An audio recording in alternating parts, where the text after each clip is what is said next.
మనం మూవీస్ లో చూస్తాం లేదా రియల్ లైఫ్ లో ఎక్స్పీరియన్స్ అవుతాం. బాయ్ ఫ్రెండ్ తన గర్ల్ ఫ్రెండ్ తో కలిసి ఉన్నప్పుడు సడన్ గా వాళ్ళ పేరెంట్స్ వచ్చేస్తే ఆ గర్ల్ ఫ్రెండ్ తన బాయ్ ఫ్రెండ్ ని 5 నిమిషాలు 10 నిమిషాలు లేదా ఒక గంట వాళ్ళ పేరెంట్స్ కనపడకుండా దాయడానికి ప్రయత్నిస్తుంది. కానీ ఇప్పుడు చెప్పే ఈ ఫ్యాక్ట్ లో ఒక అమ్మాయి తన బాయ్ ఫ్రెండ్ ని ఏకంగా 8 సంవత్సరాలు దాచింది.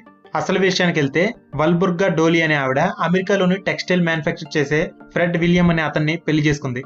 అయితే ఒక రోజు వీళ్ళ ఇంట్లో బట్టలు కుట్టే మిషన్ పాడవడంతో రిపేర్ చేయడానికి ఒక అతన్ని ఇంటికి రమ్మన్నారు. అతని పేరే ఒట్టో షాన్బర్. అప్పుడు ఈ ఒట్టోకి డోలీకి మధ్య ప్రేమ మొదలైంది. అలాగే వీళ్ళిద్దరి మధ్య జరుగుతుంది వాళ్ళ ఆయనకి మరియు చుట్టుపక్కల ఉండే వాళ్ళకి తెలియకుండా ఉండేందుకు ఆ ఒట్టోని డోలీ తన ఇంట్లోనే ఒక సీక్రెట్ రూమ్ లో దాచిందనమాట. అది కూడా 8 సంవత్సరాల పాటు. నిజంగా హైలైట్ కదా. అయితే ఒక రోజు డోలీని వాళ్ళ ఆయన కొడుతుంటే అది విన్న ఒట్టో వచ్చి గన్ తో ఫ్రెడ్ ని కాల్చి చంపేశాడు. ఇలాంటి హత్యలు జరిగినప్పుడే పోలీసులు వస్తారు కాబట్టి అలా వచ్చిన పోలీసులకి ఈమె ఒక దొంగ వచ్చి ఇలా చేసి వెళ్ళిపోయాడని చెప్పింది. కానీ పోలీసులు ఇంకా డీప్ గా ఇన్వెస్టిగేషన్ చేసిన తర్వాత తెలిసి